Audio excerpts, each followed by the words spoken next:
বিরতির পর আরো একবার আপনাদের প্রত্যেককে স্বাগত জানাই। এই মুহূর্তে যে খবরটির দিকে নজর রাখবো, সংযুক্ত কিষাণ মোর্চা ও কেন্দ্রীয় ট্রেড ইউনিয়ন সমূহ যৌথ উদ্যোগে চণ্ডীগড় ও দিল্লিতে আন্দোলনরত কৃষকদের উপর বর্বরচিত পুলিশি আক্রমণ ও অত্যাচারের প্রতিবাদে বিক্ষোভ কর্মসূচির আয়োজন করা হয় আজ মেলার মাঠ সিপিআইএম পশ্চিম জেলা অফিসের সামনে থেকে। আপনারা দেখতে পাচ্ছেন এই আন্দোলন কর্মসূচি তারা আজকে করেন এবং তাদের যেটা দাবি, যেভাবে কিষাণ মোর্চা অর্থাৎ কেন্দ্রীয় সংযুক্ত কিষাণ মোর্চা এবং কেন্দ্রীয় ট্রেড ইউনিয়ন সমূহের যে যৌথ উদ্যোগে যে আন্দোলন চলছে এবং আজকেই যে বন্ধের ডাক তারা দিয়েছিলেন, সে তারই পরিপ্রেক্ষিতে একাধিক জায়গায় আমরা দেখতে পেয়েছি যেরকম পিকেটিং চলছে গোটা দেশের, ঠিক একইভাবে যেভাবে পুলিশের আক্রমণ হয়েছে দিল্লিতে আন্দোলনরত কৃষকদের উপর, তার প্রতিবাদ জানিয়ে আজকে এই বিক্ষোভ কর্মসূচির আয়োজন করা হয় মেলার মাঠ সিপিআইএমের পশ্চিম জেলা অফিসের সামনে থেকে, যেখানে ছিলেন পবিত্র কর, ছিলেন প্রাক্তন মন্ত্রী, আমরা যদি দেখি মানিক দে সহ অন্যান্য নেতৃত্বরাও কিন্তু আজকের এই আন্দোলনে ছিলেন। আমরা শুনবো কি বলেছেন আজকের আন্দোলনের পর প্রাক্তন মন্ত্রী মানিক দে, উনার কি বক্তব্য এবং দিল্লিতে আন্দোলনরত কৃষকদের উপর এই বর্বরচিত পুলিশের আক্রমণ নিয়ে তাদের যে আজকের এই আন্দোলন, যেই বিক্ষোভ কর্মসূচি, তা নিয়ে তিনি কি বললেন শুনবো আমরা। আপনাদেরকে অভিনন্দন এবং শুভেচ্ছা জানাচ্ছি। দেশব্যাপী এই কর্মসূচি চলছে, এটা অগাস্ট মাস থেকে শুরু হয়েছে, আজকে গিয়ে এটা মোটামুটি একটা পর্যায়ে এসছে। দফায় দফায় এই আন্দোলন হয়েছে এবং এই আন্দোলনের মধ্য দিয়ে গোটা ভারতবর্ষের মানুষের কাছে আমরা প্রচার নিয়ে গেছি, আমাদের বক্তব্য আমরা পৌঁছে দিয়েছি। আজকে যে আন্দোলনটা চলছে, এই লড়াইটা এখন পর্যন্ত যা খবর, শিল্পে একটা ভালো প্রভাব পড়েছে এবং বিএসএনএল অচল হয়ে গেছে, স্টিল ইন্ডাস্ট্রি অচল হয়েছে, রেল এবং যানবাহন বিপর্যস্ত, সারা দেশে অধিকাংশ জায়গায় রেল এবং যানবাহন বিপর্যস্ত হয়ে গেছে। এটা ভাবার কোনো কারণ নেই, আমরা কিন্তু সাধারণ ধর্মটা আহ্বান করিনি।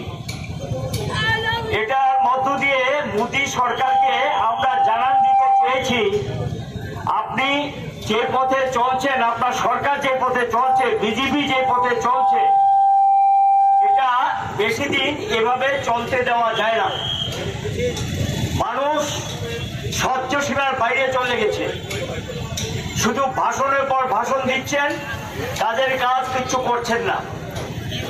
এবং আমরা লক্ষ্য করছি গত কয়দিন যাবৎ আমাদের দেশের প্রধানমন্ত্রী অস্থির হয়ে পড়েছেন, ভিতরে একটা আতঙ্কবোধ কাজ করছে, সরকারে ফিরে আসা সম্ভব কিনা এই ধরনের একটা ভয়বোধ ভিতরে কাজ করছে। শুনছিলেন আমার আগের বক্তা থেকে, এত বছর ধরে মনে পড়েনি, এখন নির্বাচনের বৈতরণী পাশ হওয়ার জন্য কিছু লোককে ভারতরত্ন, পদ্মশ্রী এগুলি দিচ্ছে। এগুলি হলো রাজনৈতিক স্টান্ট, পলিটিক্যালি বিষয়টাকে নিয়ে দেখানো লোককে যে আমি কত বড় একজন স্বনামধন্য ব্যক্তি, তাদেরকে সম্মান দিচ্ছি। এটা হলো লোক দেখানো, মানুষকে আবার বোকা বানানোর চেষ্টা। এগুলো করে দেশের মানুষের তো একটা অভিজ্ঞতা হয়েছে, মূল্যবৃদ্ধি, বেকারত্ব, দারিদ্রতা, শিল্প কারখানা বন্ধ, শুনছিলেন কৃষি বিপন্ন, এগুলো অচল হওয়া মানে দেশটা অচল হয়ে যাওয়া, আর দেশ অচল হয়ে যাওয়া মানে মানুষ বিপন্ন হয়ে যায়।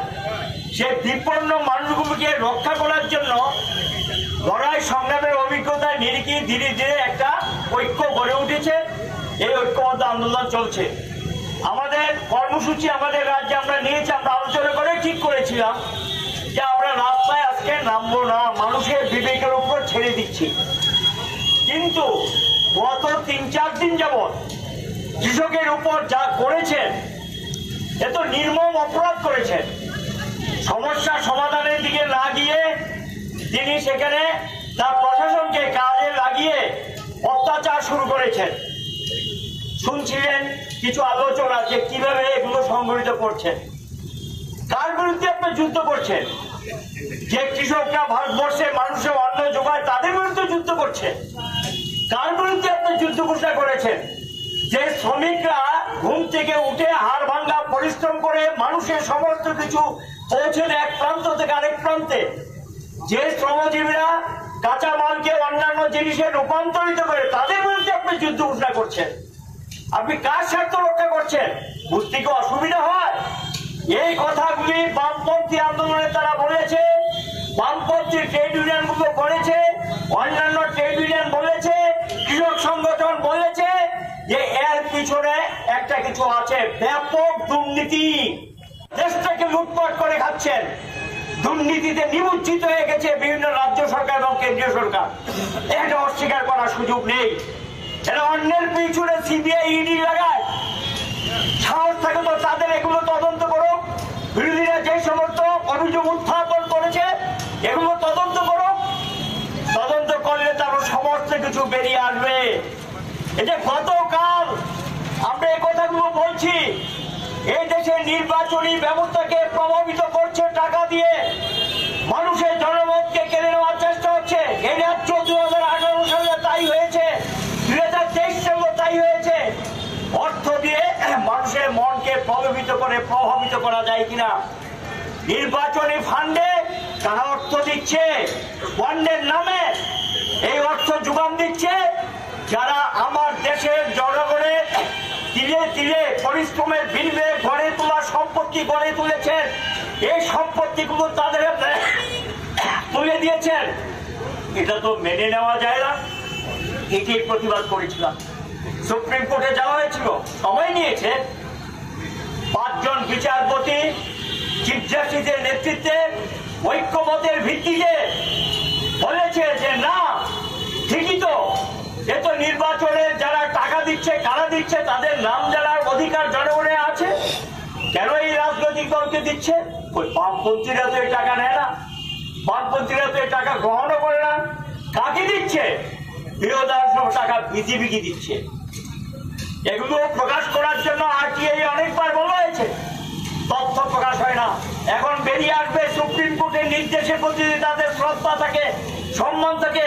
কোর্টের রায়ের প্রতি সম্মান জানিয়ে নির্বাচন কমিশনকে এগুলোর নাম প্রকাশ করার জন্য বলছে, দেখবেন নাম বেরিয়ে আসবে কার? ওই আদানি আম্বানিদের কোম্পানিগুলোর নাম বেরিয়ে আসবে। এরাই অর্থে জোগাড় দিচ্ছে শাসক দলকে, এরাই জোরের ধরে আমার দেশের সমস্ত সম্পদ বিক্রি করে নিচ্ছে।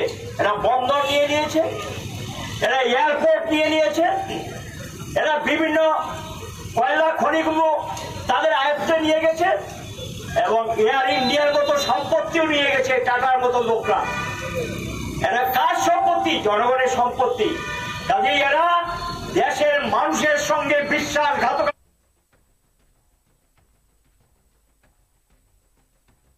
মানিকদের বক্তব্য, তিনি একেবারে সুস্পষ্ট করে বললেন, নির্বাচনী বন্ডের প্রসঙ্গ তুলে আনলেন। দিল্লিতে আন্দোলনরত কৃষকদের উপর পুলিশি বর্বরোচিত আক্রমণের প্রতিবাদ জানিয়ে তারা আজকে এই বিক্ষোভ কর্মসূচি পালন করেন। এই র্যালি করে তারা এক জায়গায় একত্রিত হয়ে তারা বিক্ষোভ দেখান এবং তারপরে কিন্তু মানিকদের নিজের বক্তব্যে গোটা ক্ষোভ দেশের সরকার এবং রাজ্য সরকারের উপর তিনি তুলে দেন।